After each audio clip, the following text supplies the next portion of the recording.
ஆமா மின்னல். இந்தியாவிலேயே அதிகமாக இளம் விதவைகள் இருக்கக்கூடிய மாநிலமாக தமிழ்நாடு மாறிக்கொண்டிருக்கிறது. இளம் விதவைகள்.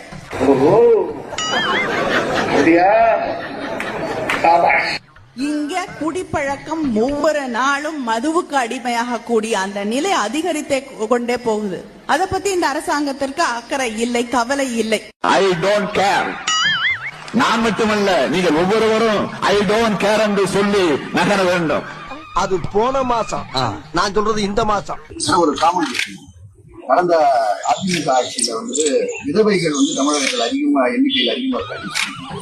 இப்ப கம்மியாயிட்டாங்களா? மாட்டினாடா மாஸ்டர், இது அபாண்டமான குற்றச்சாட்டு. இப்ப கம்மியாயிட்டாங்களா? பேச முடியாது. ஆக்சிடென்ட் ஆகிடுமா?